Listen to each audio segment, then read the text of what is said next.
다 함께 한 번 더 아멘으로 하나님을 예배하겠습니다. 할렐루야.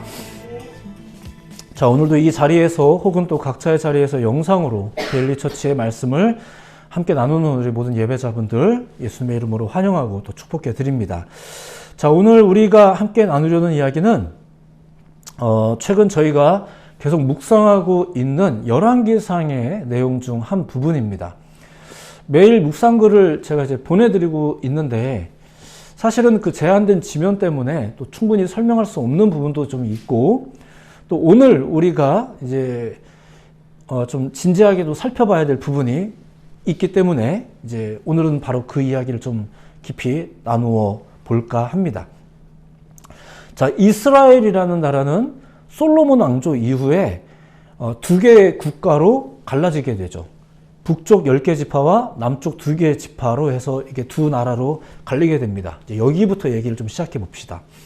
자, 이 과정에서 북쪽 지파를 규합해서 왕이 된 사람이 이제 여로보암이에요. 오늘날 우리는 보통 이 여로보암을 위시하여 이 북쪽의 세력들을 나쁜 쪽, 그러니까 북이스라엘을 나쁜 쪽, 뭐 한편으로 남유다는 그래도 좀 좋은 쪽, 보통 이런 구조로 이제 생각을 하는데 따지고 보면 북이스라엘도 분명히 하나님을 믿는 사람들이었습니다. 그렇죠? 적어도 여로보암이 왕이었던 그 초대 북이스라엘은 분명히 그랬죠. 그것을 어떻게 알 수 있냐면은 여로보암의 종교 정책을 봐도 알 수 있어요. 그가 왕이 되어서 무엇보다 우선시했던 게 바로 이제 그 예배를 이제 확립하는 겁니다. 예배를 세팅하는 거죠. 그리고 여로보암에 대한 사실 기록들도 잘 보시면 대부분 그가 확립한 예배에 대해서 혹은 그것과 관련된 내용이 대부분이에요. 어쨌거나 그는 이런 생각을 하는 거죠. 우리는 예배는 반드시 해야 되는 민족이다. 이런 생각을 하는 거예요. 그래서 예배를 해야죠. 다만 이제 그 예배가 이제 엉망이 된 거예요. 어떻게 엉망이 됐을까? 이제 잠깐 그걸 보자면 이런 겁니다. 당시에는 그 바로 앞 선대 솔로몬이죠. 솔로몬이 예루살렘 성전 중심의 종교 정책을 이렇게 확립해 놓은 상태였는데 나라가 이렇게 둘로 갈라지고 나니까 한참 남유다와 이제 사이가 안 좋을 때인데 예배하기 위해서 이제 북쪽에 있는 사람들이 남유다에 있는 성전까지 갈 수 없는 노릇이죠. 이런 상황이었어요. 그래서 여로보암은 북쪽 지역의 예배자들, 북쪽 지역의 우리 동족들을 위해서 제일 먼저 뭐부터 하는 거예요? 예배부터 세팅하는 거예요. 어떻게 세팅을 했을까? 빠르게 좀 소개해드리면 이런 겁니다. 먼저는 이제 장소를 물색하죠. 근데 그 장소가 이제 베델과 단이라는 곳인데 이곳이 이스라엘 역사에서 나름대로 꽤 의미가 있는 곳입니다. 그 신앙의 가치가 있는 지역이죠. 더군다나 이 지역이 북쪽 지파들이 모이기에 이제 용이한 위치에 있었어요. 백성들이 좋아했겠죠. 예배는 하긴 해야 되는데 이제 백성들이 다 동의하고 좋을 만한 여기서 예배하면 어떻겠니? 거기 좋은데요. 이렇게 할 만한 위치. 그렇게 예배 장소를 선택했어요. 그리고 이제 봤는데 하나님 임재를 상징하는 법궤가 있잖아요. 이제 그 법궤를 사람들이 향하여 예배를 했는데 지금 우리한테 그 향할 대상이 있나요? 없잖아요. 자, 그래서 금송아지 만들었습니다. 사실 옛날 선조들이 그 짓을 해서 하나님의 마음을 아프게 했는데 이거 다 알고 있거든요. 그런데 나름대로 고민을 하다 보니까 또 그 결정이 나요. 왜 이렇게 될까요? 신기하죠? 자, 그런데 어쨌거나 또 그렇게 결론이 또 나서 금송아지를 만들어요. 2개를 만들어서 하나는 베델에 하나는 단에다 놓고 그것을 향해서 이제 백성들이 예배하도록 이제 정책을 펼치는 거죠. 나쁜 걸 권하는 게 아니라 백성들이 예배하도록 하는 거예요. 이거 좋은 겁니다. 좋은 겁니다라고 하면 안 되지만 그렇게 한 거예요. 뭐 언젠가 말씀드린 적이 있지만 그들이 금송아지를 숭배한 건 아니에요. 그들은 금송아지를 숭배한 게 아니라 하나님을 숭배하는 겁니다. 다만 금송아지 모양을 한 하나님을 숭배하는 거죠. 당시의 금과 소는 그것이 참 하나님스럽다라고 의미 부여를 할 만큼 또 그렇게 공감을 할 만큼 꽤나 가치 있는 것들이었어요. 금은 존귀한 것이었고요. 뭐 오늘날도 존귀하지만 금은 참 귀한 거였고 소는 굉장히 강인함의 상징이었어요. 이걸 결합해 놓으니까 그거 참 하나님스럽다라고 할 만하고 또 그걸 또 백성들이 다 동의를 하죠. 그리고 결국은 기꺼이 그 앞에서 고개도 숙이는 거예요. 자, 그렇게 어쨌거나 예배의 대상, 가시적인 상징물도 이제 만들어져요. 자, 더불어서 좀 더 용이하게 모일 수 있고 신앙생활을 할 수 있도록 산당도 또 만들고, 그리고 여로보암의 이 종교 정책에 동의하는 또 이 종교 정책에 합당한 제사장도 세우고, 더 나아가 히브리인들에게 있던 유대 절기가 있는데 또 그거를 또 이제 이렇게 카피해서 벤치마킹해서 또 우리의 북쪽만의 새로운 절기도 만들고, 자, 이렇게 합니다. 자, 이게 다 나름대로 예배를 최우선했던 여로보암의 종교 정책이에요. 하나님을 믿는 북쪽의 백성들, 그들에게도 좋은 대안을 제시해 준 거랑 비슷하죠. 근데 결과적으로는 그 예배가 너무 멀리 간 거죠. 너무 멀리 갔어요. 오히려 하나님을 분노하게 만드는 예배가 되어버린 거예요. 자, 이런 상황에서 이제 한 선지자가 등장을 합니다. 등장해서 이제 여로보암에게 가서 말하죠. 당신이 하는 모든 예배를 하나님이 안 기뻐한다. 자, 이런 얘기를 막 하는 거예요. 그리고 그 선지자, 이 선지자는 누구냐면은 남쪽 유다에서 이 북쪽 지역 베델에서 지금 예배하고 있는 여로보암을 찾아온 사람이에요. 하나님의 뜻을 전하기 위해서. 근데 그래서 이제 그 사람이 예언을 하고 또 막 신비한 일이 막 베델 제단이 펼쳐지고 하니까 이제 여로보암이 깜짝 놀라서 심란해서 이제 이 선지자에게 말하는 겁니다. 이제 하나님에게 좀 선처를 좀 구해달라고 부탁을 하는 거죠. 그 요청만 할 때도 뭐 그냥 요청만 하는 게 아니라 내가 당신을 잘 대접하겠다. 이런 이야기를 합니다. 이게 오늘 본문의 앞부분 내용이에요. 읽어드리면 이런 겁니다. 7절인데 왕이 하나님의 사람에게 이르되 나와 함께 집에 가서 쉬라. 내가 내게 예물을 주리라. 이런 이야기를 해요. 그러니까 막 베델 제단이 갈라지고 하니까 이제 여로보암이 심란하잖아요. 나름대로 열심히 예배했는데 하나님이 막 안 받으신다고 그러고 이러니까. 그리고 이상한 일이 막 벌어지고 안 좋은 일이 벌어지고 하니까 이 제사장에게, 선지자에게 잘 좀 부탁한다. 내가 대접 잘할게. 이렇게 하는 거죠. 근데 이 하나님의 뜻을 전하려고 온 선지자가 그럴 수 없다고 말합니다. 예. 그리고 그가 받은 명령은 이런 것이었습니다. 13장 9절 10절인데 읽어드릴게요. 한번 들어보세요. 이는 곧 여호와의 말씀이 내게 명령하여 이르기를 떡도 먹지 말며 물도 마시지 말고 왔던 길로 되돌아가지 말라 하셨음이니이다. 10절. 이에 다른 길로 가고 자기가 베델에 오던 길로 되돌아가지도 아니하니라. 그러니까 왕이 여기서 머물러라. 잘 대접해 줄게 라고 말하니까 안 됩니다. 베델에 오래 머물지 말라고 하나님이 그랬어요. 이러면서 이제 떠나는 거예요. 자, 여기까지가 오늘 본문 이전의 상황입니다. 자, 이런 상황에서 오늘의 이야기가 이어지는데, 이제부터의 이야기는 이제 이 선지자, 유다에서 온 이 선지자에 관련된 이야기입니다. 오늘 나누려고 하는 부분이 이 부분인 거예요. 자, 11절을 보니까 먼저는 새로운 목회자가 또 한 명 등장합니다. 이 사람은 베델에 있는 늙은 선지자입니다. 그가 이제 남쪽에서 온 어떤 선지자가 최근에 우리 동네에 들어와서 지금 예배하고 있는 우리 왕 여로보암에게 막 이렇게 나쁜 얘기하고 지금 떠나는 중이다, 이런 이야기를 전해 듣게 돼요. 이런 말을 듣고 나서 그가 자식들에게 그가 어디쯤 가고 있냐, 나귀를 준비해놔라, 내가 그를 만나야겠다, 이러면서 그를 뒤쫓아가죠. 그렇게 가다 보니까 오늘 본문 앞구절 14절에 보면 이런 장면이 나옵니다. 들어보세요. 하나님의 사람을 뒤따라가서 상수리나무 아래에 앉은 것을 보고, 이런 말이 나와요. 어떤 사람이 상수리나무에 앉아서 쉬고 있는 거를 이제 요 베델의 늙은 선지자가 보는데, 딱 보니까 아, 저 사람이 그 사람이구나 이렇게 알아보는 거죠. 그래서 이 늙은 선지자가 그에게 찾아가요. 찾아가서 이렇게 말합니다. 15절. 나와 함께 우리 집으로 가서 떡을 먹자, 이렇게 얘기해요. 자기 집이 어디예요 지금? 베델이죠. 자기 집은 베델이에요. 근데 하나님의 사람 입장에서는 지금 어떤 명령을 받았다고 했죠? 이 베델에 오래 머물지 말고 나가라, 이런 명령을 받았단 말입니다. 그래서 처음엔 그도 이제 이렇게 말을 했어요. 16절에 대답하되 나는 그대와 함께 돌아가지도 못하겠고 그대와 함께 들어가지도 못하겠으며 내가 이곳에서 그대와 함께 떡도 먹지 아니하고 물도 마시지 아니하리라. 나름대로 하나님의 명령을 잘 기억하고 실행하고 있는 것 같습니다. 그런데 여기서 베델의 늙은 선지자가 이렇게 말을 해요. 잘 들어보세요. 되게 묘한 말이에요. 나도 그대와 같은 선지자다.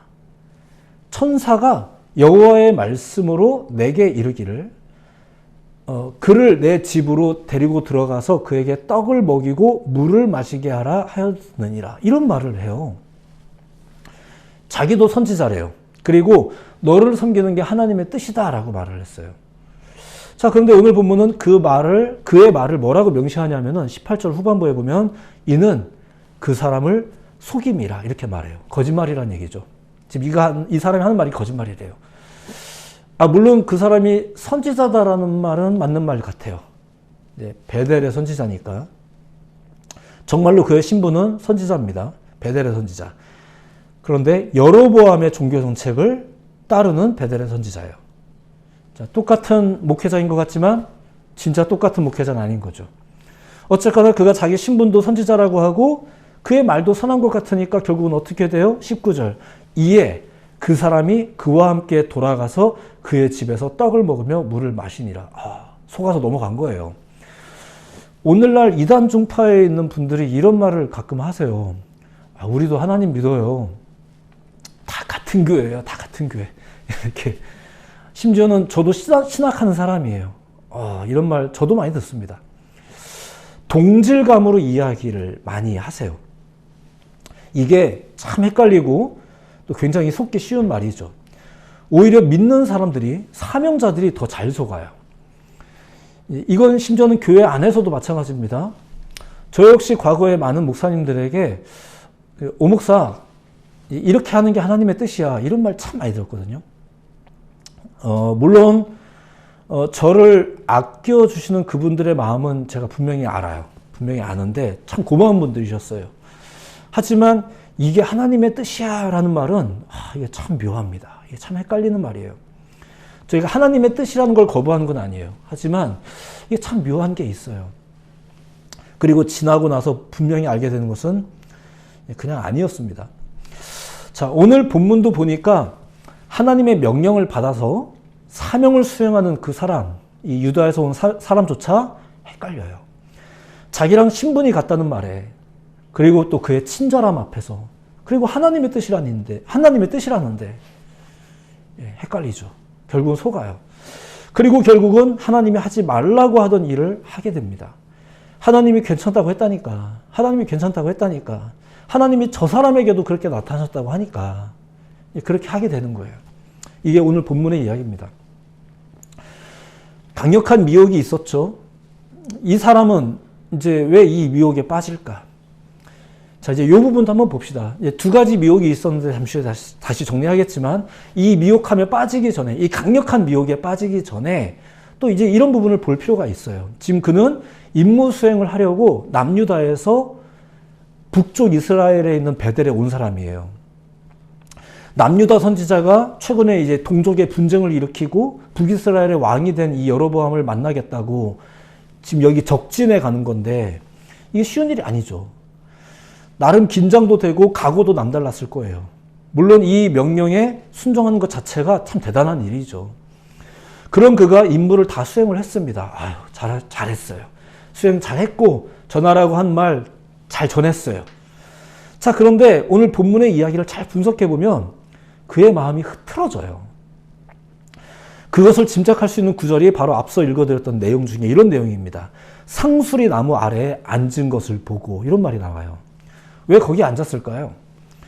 상수리 나무는 이제 굉장히 큰 나무라고 하는데 당시 여행자들이 여행을 하다가 이 상수리 나무를 만나면 의례 그 나무 그늘 아래서 쉬는 것이 좀 일반적이었다고 합니다.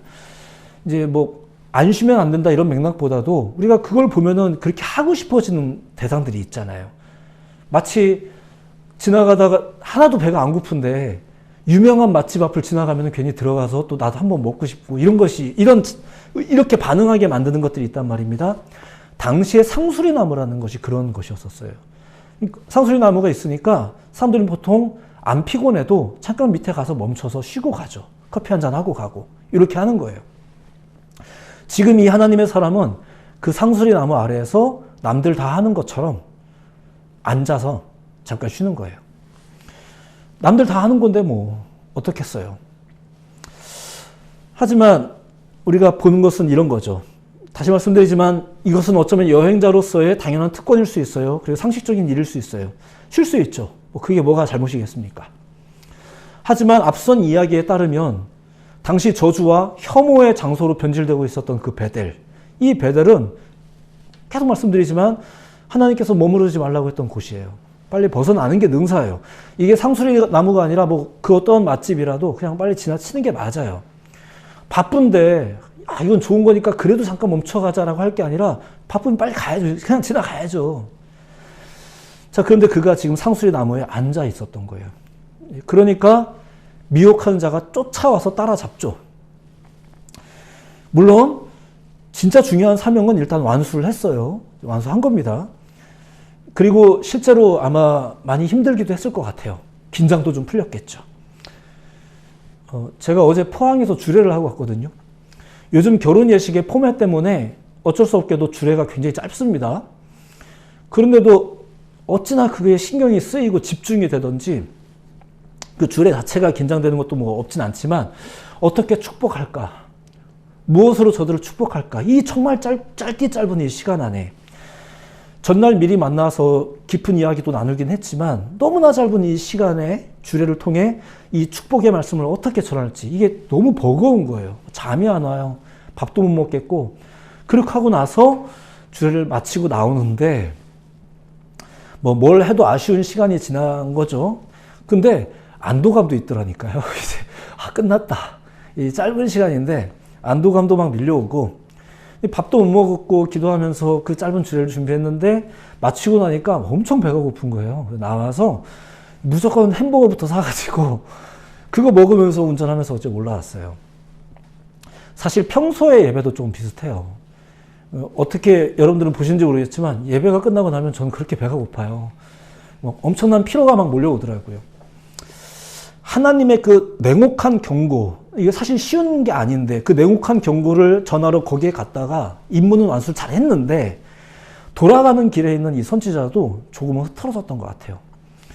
역시나 누군가가 그 흐트러짐을 놓치지 않고 누군가가 뒤쫓아와요. 그 흐트러짐을 감지하고 악한 손길들은 항상 접근해 오죠. 그리고 말을 거는 거예요. 나이 많고 노련한 베델의 선지자가 그의 앞에 나타나서 말합니다. 그가 받은 명령에 위배되는 청어를 하죠. 같이 베델에 있는 우리 집에 가자고. 내가 잘 대접해 주겠다고. 그래 뭐 임무도 다 했는데 뭐. 다행히 그 사람은 하나님의 뜻 때문에 그럴 수 없다고 말하기는 했는데 머리로는 알았는데 이제 다시 아까 얘기했던 그 미혹을 못 견디는 거예요. 어떤 미혹이 있었다고요? 첫 번째, 나도 너처럼 선지자다. 동질감을 가지고 이야기하는 거죠. 이런 말들 많잖아요. 나도 그럴 때가 있어. 너만 그러냐? 너만 그러냐? 야, 어쩔 수 없는 경우도 있는 거야. 뭐 이런 말들.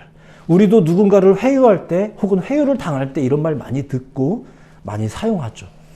어쨌든 이 베델 선지자가 그렇게 말을 한 거예요. 나도 너처럼 선지자다. 두 번째, 야, 나도 응답받았다. 너는 그렇게 응답받았지만 나는 이렇게 응답받았는데 너 잘 대접해 주래. 이렇게 말을 했잖아요. 그러자 하나님의 사람이 이제 헷갈려지는 거예요. 내가 받은 하나님의 뜻과 저 사람이 받은 하나님의 뜻이 헷갈려요. 근데 결국은 어떻게 돼요? 저 사람이 받은 하나님의 뜻에 따르죠. 사실 그게 거짓말인데. 자, 다시 먼저 볼 것은 두 가지가 선제가 된다는 거예요. 첫 번째는 지쳐있는 상황. 어떤 식으로든 그는 지쳐있어요. 혹은 그게 긴장감이 풀어지는 상황일 수도 있어요. 그러면 사람이 좀 이렇게 되면 본능적이 돼요. 하나님의 뜻을 모르는 건 아니에요. 하지만 하고 싶은 것을 더 하고 싶어 하죠.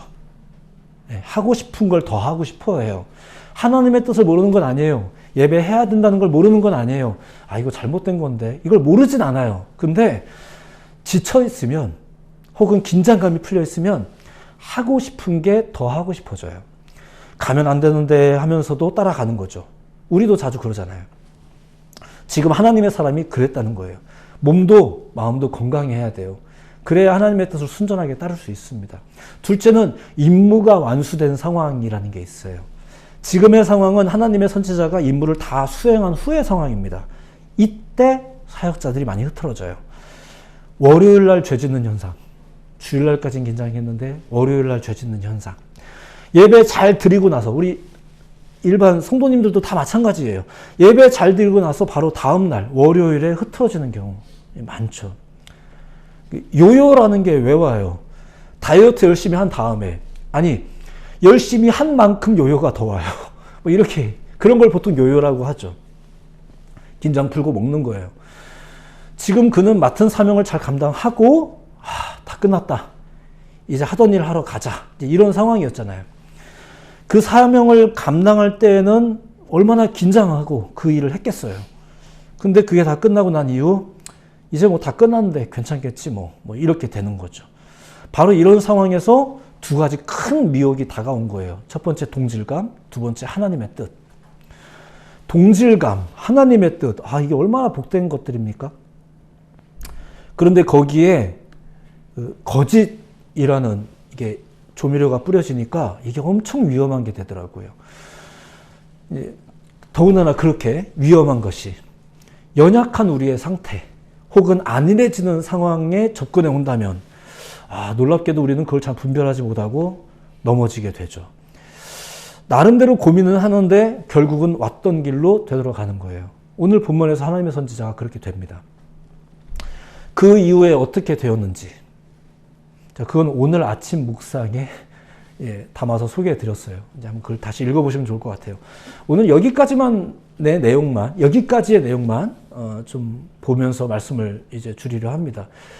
교묘하고 미묘한 마음, 말, 감정, 행동, 더 나아가 그런 예배 이런 게 있어요.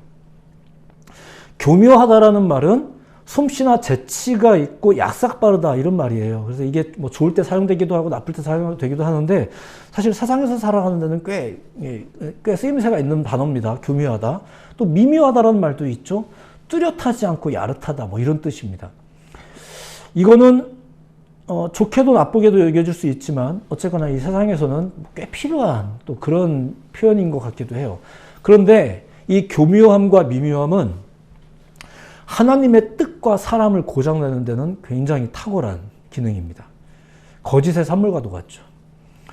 우리는 그것을 좋은 의도를 위해서 사용하는 수단, 지혜로 여기는 경우도 가끔 있어요. 교회 안에서조차. 근데 그렇지 않아요. 목사님 이렇게 하면 더 잘 되지 않을까요? 이런 의견을 주시는 분들도 많은데 교회는 좋은 방법을 따르는 집단이 아니라 하나님을 따르는 집단입니다. 근데 신앙도 마찬가지입니다. 세상을 살아가는 데는 분명히 더 좋은 방법이라는 게 있게 마련이에요. 그런데 하나님의 방식은 더 좋은 방식이 아니고요. 의로운 방식이에요. 이것이 때로는 우리한테는 조급하게 다가오고 쉽사리 예스를 못하고 아멘을 못하는 일들이기도 하지만 그걸 인정하고 믿고 순종하는 걸 신앙이라고 하겠죠. 사실 우리는 하나님을 따르는 것조차도 더 좋은 수단으로서 활용을 하기도 합니다. 기왕이면은 돌 앞에서 기도하는 것보다 하나님이 더 센 것 같기도 하고 뭐 이렇게 선택을 하죠. 수많은 종교 중에. 더 좋은 수단으로서 예수님을 영접하는 것은 일단 접근은 적절하진 못합니다. 물론 그렇게 오셔서라도 하나님을 만나는 것은 굉장히 복된 일인 건 맞지만 이렇게 더 좋은 방법이라는 것은 굉장히 교묘하고 미묘한 방법일 수 있어요. 하나님의 뜻과 사람을 고장내죠. 뭔가 제대로 하고 있는 것 같은데 나름대로의 열심인데 그렇게 되죠. 자기 자신과 상대방까지 헷갈리게 만드는 교묘함. 오늘 우리가 본 이야기 속에는 바로 그런 두 사람의 대화가 소개되고 있는 거고요. 또한 하나님의 사람이 그런 상태였다는 것을 여러분들에게 오늘 소개해 드린 거예요. 자, 이러한 교묘함이 있다는 것 자체를 먼저 우리가 깨달아야 돼요. 그리고 미묘한 상황이 사실 우리도 있을 수 있다는 것. 때로는 그것이 내 의지랑 상관이 없이도. 저도 뭐 제가 의지 때문이 아니고요. 그냥 너무 배가 고파요. 끝나고 나면 너무 갑자기 긴장이 풀리고 나니까 마음이 탁 놓이면서 이렇게 나른해지기도 하고 이렇게 와요. 이거는 꼭 그런 내 악한 의도만의 문제는 아닙니다. 이런 상황이 있을 수 있어요. 다만 우리가 늘 생각해야 될 것. 그게 뭐라고요? 깨어 있어야 되겠구나. 언제든지 미혹함이 올 수 있겠구나. 아니, 오히려 내가 그렇게 기도하고 나서, 내가 은혜 받고 나서 더 조심해야 되겠구나. 이런 깨어있음들이 필요하다는 거죠. 사실 이 권면을 이제 여러분들에게 계속 소개를 드리고 있는 거예요. 오늘 나눈 이야기도 역시 그런 맥락이고요. 오늘의 설교도 또 역시 비슷한 결론인 거겠죠. 우리가 이런 말씀들, 이런 이야기를 한 번씩 보면서, 성경의 이야기를 한번 보면서 다시 우리의 직장으로 갔을 때, 우리의 캠퍼스로 갔을 때, 우리의 일상으로 갔을 때 우리는 어떤 인식을 가지고 살아야 될지, 어떤 깨어있음으로 살아야 될지. 나는 내 나름대로 뭐 잘하고 있는 것 같지만 말씀에 비춰보니까 그러네, 나도 자주 넘어지네. 혹은 오히려 내가 저들을 많이 미혹하고 있구나. 이런 미묘한 신앙들, 신앙의 또한 내용들이 있어요. 우리가 이것을 기억하면서 그렇구나, 우리가 깨어있지 않으면 이런 것에 쉽게 넘어질 수 있겠구나 라는 생각을 우리가 좀 한 번 정도 해야 되지 않겠나. 오늘날 특히 이런 시대에 무조건 어려워요 할 게 아니라 진짜 어려운 게 뭔지를 다시 우리가 보아야 될지, 볼 수 있어야 되지 않을까. 그렇게 우리가 주의 말씀을 귀 기울이고 신앙의 고민을 해가면서 그냥 일주일에 한 번 잠깐 하는 예배로 뭐 충분하다, 조건을 갖췄다 이런 식으로 접근할 문제는 아니라는 얘기예요. 신앙은 그렇지 않습니다. 하나님은 우리의 삶을 위하여 우리에게 예배를 가르치셨지 조건을 위하여 예배를 주신 게 아니었어요. 우리의 삶이 그렇게 늘 깨어 있어야 될 줄로 믿습니다. 새로운 한 주를 사시면서도 교묘함과 미묘함 가운데 헷갈리지 않도록 늘 깨어 있으실 수 있는 여러분들 모두가 되기를 예수님 이름으로 축복해 드립니다. 많이 지쳐도 넘어질 수 있거든요. 그러니까 건강관리도 잘 하세요. 건강관리도 잘 하시고 또 마음관리도 잘 하세요. 마음관리도 잘 하시고, 물론 여러분들이 감당치 못할 정도로 어려운 일이 있을 수도 있어요.